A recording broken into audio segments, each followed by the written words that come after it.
Hello ladies and gentleman, this is Deva. ഞങ്ങൾ ഇന്ന് തിരഞ്ഞുകൊണ്ടിരിക്കുന്ന കൊല്ലം എഴുകോൺ എന്ന് പറയുന്ന സ്ഥലത്താണ്. പ്രിയ ചേച്ചിയും ലത ആൻറ്റിയും കൂടി ഒരു ഇൻഫോം ചെയ്ത ഒരു കേസാണ്. റെസ്ക്യൂവിന് വേണ്ടി വന്നതാണ്.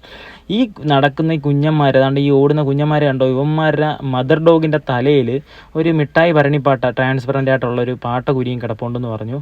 അപ്പം അവരുടെ അമ്മയെ ഞങ്ങൾ അന്വേഷിച്ചിറങ്ങിയത്. അപ്പോഴാണ് ഇപ്പോൾ വലിയ തെരച്ചിലൊന്നും തരേണ്ടി വന്നില്ല. ഞങ്ങൾ മുമ്പിൽ കൂടെ ദാണ്ടേ സുലഭമായിട്ട് ഓടിപ്പോകുന്നു. അങ്ങനെ ഇവളെ പിടിക്കാനായിട്ട് ഞങ്ങൾ പയ്യെ പാത്ത് പോവുക.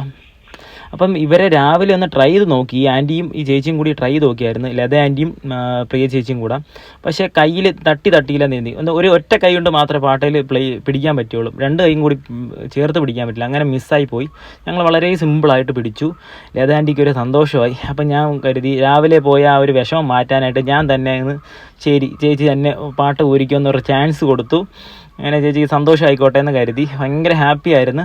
അപ്പോൾ ഇത് കാണുന്ന അമ്മമാർക്കും പിന്നെ റെസ്ക്യൂ ഒക്കെ ചെയ്യുന്ന ആൾക്കാർക്കൊക്കെ ഒരു പ്രചോദനം ആയിക്കോട്ടെ എന്ന് കരുതി. ഇതുപോലെ ഇങ്ങനെ വലിച്ചൂരിയാൽ മതി. വളരെ പാത്തൊക്കെ ഇരുന്നിട്ട് പിടിച്ച് വലിച്ചാൽ പെട്ടെന്ന് തന്നെ ഊരിപ്പോയിക്കോളും. അപ്പം അവൾ വളരെ ഹാപ്പിയായിട്ട് നന്നായിട്ട് ആരോഗ്യമായിട്ട് ഓടി നടക്കുന്നുണ്ട്, കുഴപ്പമൊന്നുമില്ല. അപ്പം വളരെ ഹാപ്പി ആയിരുന്നു. എനിക്ക് ഏറ്റവും കൂടുതൽ സന്തോഷമായതുകൊണ്ട് ഒരു റീസൺ എന്ന് വെച്ചാൽ ഇവർ ഹാപ്പി ആയിരുന്നു ഇതൊക്കെ ചെയ്തതിനകത്തൊക്കെ ഇൻവോൾവ് ആയത്. താങ്ക് യു സോ മച്ച് ചേച്ചിമാരെ. ഇതുപോലത്തെ ഇൻഫോർമേറ്റീവ് ആയിട്ട് വീഡിയോസ് കാണാനായിട്ട് ഫോളോ ചെയ്യാൻ മറക്കണ്ട. Bye bye guys.